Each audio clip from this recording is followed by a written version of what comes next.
Hello and welcome back to G nerds. तो जो महा क्लिकबेट वाला थंबनेल है जिसमें तुमने अभी अभी देखा होगा how to study 25 hours a day, उस विषय में आज बात करने वाले हैं। लिखा है कि 25 घंटे दिन में पढ़ना है, परंतु दुखद खबर ये है कि जनरल दुनिया में एक दिन में 24 ही घंटे होते हैं और उसमें भी तुम बहुत सारी चीज़ें मिला लो, खाना पीना, क्लासेस, इधर उधर घूमना फिरना, तो ले दे के मुश्किलात से पढ़ाई के लिए जो वक्त निकल पाता है वो अगर तुम बहुत अच्छे एस्पायरेंट हो तो 12 से 14 घंटे का निकल के आता है। ठीक है, तो अब इसमें मैं भैया आप 25 घंटे कैसे पढ़ा रहे हो, तो मैं तुम्हें 25 घंटे नहीं पढ़ा रहा हूँ। ठीक है, मेरा एम है कि जितना वक्त तुम्हारे पास है उसको कैसे मैक्सिमाइज किया जा सकता है, उसमें एफिशिएंसी कैसे बढ़ाई जा सकती है कि जितनी देर तुम पढ़ रहे हो उसका 100% आउटपुट आ भी रहा है या नहीं आ रहा है, और अगर तुम्हें लगता है कि तुम कम घंटे पढ़ रहे हो तो उनको कैसे बढ़ाया जा सकता है, उस विषय में अपन बात करने वाले हैं। आंखें मुझे लगता है मेरी लाल हो रही होंगी थोड़ी सी, मुझे थोड़ी सर्दी लगी पड़ी है। ठीक है, तो ऐसे मत समझना कि ये सो के उठ के वीडियो बनाने आ गया, नहीं नहीं, मुझे थोड़ी सर्दी लग जाती है।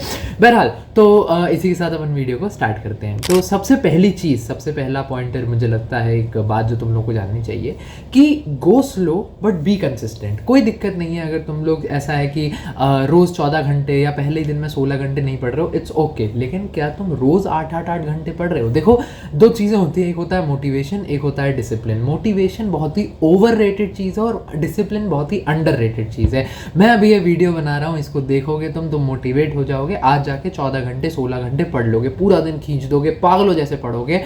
कल थकान होगी, आज नींद जो छोड़ी है, आज खाना पीना जो छोड़ा है, कल थकान होगी, कल उतरेगा, कल नींद आएगी, कल सोगे, कल 3 घंटे पढ़ोगे, अगले दिन फिर ग्राफ ऊपर जाएगा, फिर नीचे आएगा, फिर ऊपर जाएगा, फिर नीचे आएगा। ये ऊपर नीचे वाला जो ग्राफ है ये कतई बेकार चीज़ है, इसको नहीं करना है। पहले एक स्लोप में धीमे धीमे धीमे ऊपर जाओ। आज 8 घंटे है, कल 9 घंटे एम करो, परसों 9:30, फिर 10, 10:30, 11, 11:30, धीमे धीमे बढ़ाओ, कोई दिक्कत नहीं है। एक बार ये एक अच्छे ऑप्टिमम पॉइंट पे पहुंच जाए और फिर इसको कांस्टेंट कर दो। मैं नहीं कह रहा कि तुम 24 घंटे पढ़ो, नहीं पढ़ सकते, इंसान हो। ठीक है, 16 घंटे 15 घंटे भी कहने में बहुत अच्छा लगता है, बट वाकई में पढ़ना बहुत मुश्किल है और तुम्हें इतनी नीड नहीं है। बिल्कुल जब पेपर करीब आ जाएगा तब 16 घंटे 15 घंटे खींचेंगे।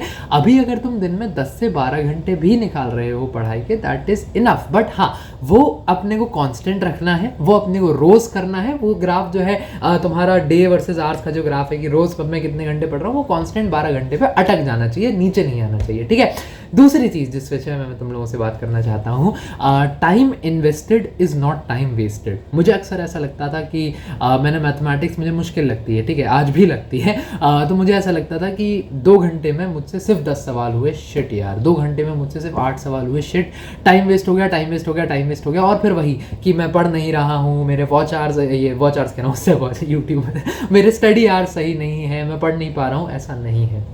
अगर तुमने एक पर्टिकुलर चीज़ तुमको डिफ़िकल्ट लगती है और तुमने उसमें अपना मत्था खपाया, तुमने उसमें वक्त दिया, तो वो स्टडी आवर्स में ही काउंट होगा। प्लीज़ अपने साथ इतने हार्श मत बनो, अपने आप को इतना सेल्फ सैबोटाज मत करो कि इतनी एकदम एफिशिएंसी चाहिए कि जो चीज़ मुझे समझ नहीं आ रही, अगर मैं उसका डाउट पूछ रहा हूँ तो उसको टाइम वेस्ट कंसिडर कर रहा हूँ, अगर मैं सवाल में ज़्यादा दिमाग लगा रहा हूँ तो उसको टाइम वेस्ट। मेरे भाई, मेरे दोस्त, मेरे जिगर के टुकड़े, वो टाइम वेस्टेज नहीं है, वो तुम्हारा टाइम इन्वेस्टेड ही है, वो तुम्हारा स्टडी टाइम ही है। तो प्लीज़ अपने साथ हार्श होना बंद करो, वो तुम्हारे स्टडी आवर्स में ही काउंट होगा और होना भी चाहिए राइटफुली। ठीक है, तीसरी बात, ये बहुत बहुत इंपॉर्टेंट बात है, बहुत बहुत ज़्यादा इंपॉर्टेंट बात है। The key to a productive day is good planning. मैं अक्सर बच्चों को ये कहता हूँ, मेरे मेंटोरशिप में जो इतने बच्चे हैं उन सबको अब ये बात मैंने एकदम पत्थर की लकीर कर दी है कि अगले दिन का प्लानर तुम्हारा एक पिछली रात को तैयार होना चाहिए। जितना ज़्यादा डिटेल एंड वेल प्लान्ड तुम्हारा डे होगा, उतने ही एफिशिएंटली तुम स्टडी आवर्स निकाल पाओगे।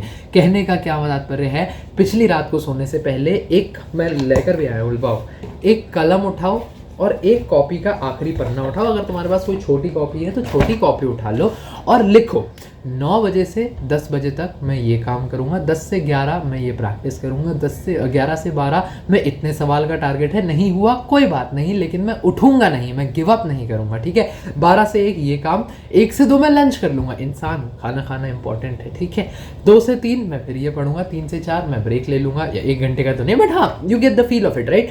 जितना ज़्यादा तुम्हारा दिन वेल प्लान्ड होगा, उतना ज़्यादा तुम्हारी एफिशिएंसी आएगी, उतने अच्छे तुम्हारे स्टडी आवर्स निकलेंगे और उतना कम तुम्हारा समय की बर्बादी होगी। होगी, ठीक है।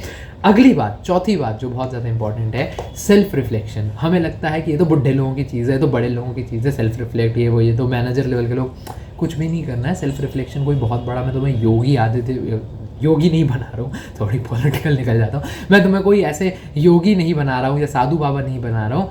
रात को सोने से पहले 5 मिनट आज के दिन पे रिफ्लेक्ट करो, क्या क्या किया मैंने, कितने घंटे पढ़ाई करी, जितना सोचा था क्या मैं उतने घंटे पढ़ पाया या मैं नहीं पढ़ पाया। अगर मेरा वक्त बर्बाद हुआ तो वो कहाँ बर्बाद हुआ, क्या ऐसे फैक्टर्स थे। मैंने 5 मिनट के लिए फ़ोन उठाया था, वो 1 घंटे में बदल गया। घर पे गेस्ट आ गए, मैं चुपचाप अंदर बैठ सकता था, मैं बाहर बातचीत करने चला गया। नीचे खेलने जाने का प्लान मैंने नहीं बनाया था पर मैं चला गया। वो फैक्टर्स आइडेंटिफाई करो। एक बार तुम्हें आइडेंटिफाई हो जाएंगे फैक्टर्स तो उन पर काम करना बहुत ईजी हो जाएगा। और वो जो वक्त तुम्हारा खा रहे हैं, छोटी छोटी चीज़ें जो तुम्हारा ऐसे बाइट इन कर रही है तुम्हारे वक्त को, इनको तुम एलिमिनेट कर पाओगे और तुम्हारे स्टडी आवर जो है वो अपने आप बढ़ते चले जाएंगे, ठीक है। फाइनल बात, फाइनल चीज़ जो अभी हमने कहा कि ये फैक्टर जो ईट इन करते हैं तुम्हारे टाइम में, उसमें सबसे बड़ा फैक्टर है डिस्ट्रैक्शन। सबको पता है डिस्ट्रैक्शंस, और अधिकतम लोग जूझते हैं डिस्ट्रैक्शन से, मैं भी जूझता हूँ कई बार। तो डिस्ट्रैक्शन का देखो ऐसा है कि 2 फैक्टर होते हैं, एक एक्सटर्नल एक इंटरनल। इंटरनल का ये है तो अंदर से समझ आना चाहिए कितनी पढ़ाई इंपॉर्टेंट है मेरी लाइफ में, कितना ये इंपॉर्टेंस रखती है और यहाँ से मेरा फ्यूचर जो है बन रहा है वो कितना ज़्यादा महत्वाकांक्षा रखता है, ये तो इंटरनल बात है। कुछ चीज़ें हैं जो एक्सटर्नली तुम कर सकते हो। सबसे पहले इंस्टाग्राम वगैरह डिलीट कर दो। यूट्यूब में तुम्हारे जो भी चैनल्स ऐसे हैं जो तुम्हें लगता है जेई से रिलेटेड नहीं है, यूजलेस है, उनको अनसब्सक्राइब कर दो, उनको नॉट इंटरेस्टेड कर दो, ठीक है। पढ़ाई करो, लेक्चर्स देखो तो फ़ोन पे मत देखो, फ़ोन पे टॉगल करना बहुत ईजी हो जाता है। लैपटॉप पे देखो या फिर अपने ऐप पे देखो। ऐप बेस्ड सर्विसेज सब लगभग सब एडटेक्स की ऐप बेस्ड सर्विसेज है, ऐप पे देखोगे तो डिस्ट्रैक्शन कम होगा, ठीक है। इसी के साथ साथ फोकस मोड आता है फ़ोन में, नहीं तो फोकस मोड के लिए ऐप्स आते हैं बहुत सारे, इनका इस्तेमाल करो। तो ये तुम्हारे ब्लॉक कर देंगे 1 घंटा 1.5 घंटा 2 घंटा जितनी भी देर है। बाकी टेक टीम को बुलाओ, ठीक है। बट जोक्स अपार्ट, बट कुछ ऐसी चीज़ें, कुछ ऐसे कंट्रोल्स तुम अपने ऊपर ला सकते हो। अच्छा, इंस्टाग्राम डिलीट नहीं करना, इंस्टाग्राम की आईडी ही डीएक्टिवेट कर देनी है। डिलीट में क्या है, 60-70 MB का ऐप है, 2 मिनट में वापस डाउनलोड हो जाता है, ठीक है। तो ये कुछ एक्सटर्नल चीज़ें हैं जो तुम डिस्ट्रैक्शंस को हैंडल करने के लिए कर सकते हो, ये अक्सर काम कर जाती है, ठीक है। बाकी थोड़ा सा तो तुम्हें अंदर से भी इंटेंट लाना पड़ेगा कि मुझे पढ़ाई करनी है, मेरी पढ़ाई मेरे लिए ज़्यादा ज़रूरी है। मोर और लेस दैट इज़ इट। छोटा सा वीडियो था, कुछ पॉइंटर्स में लिख के लाया था जिन पे विषय पे मुझे तुमसे बात करनी थी। आशा करता हूँ कि तुम इनको फॉलो करोगे, अपनी एफिशिएंसी बढ़ाओगे और 25 घंटे तो नहीं बट 12 घंटे 13 घंटे इसका जो फिगर है उसको खींचोगे। बाकी कोई भी दिक्कत परेशानी हो तुम कमेंट्स में ड्रॉप कर सकते हो। पढ़ाई करते रहो। All the very best. Good bye.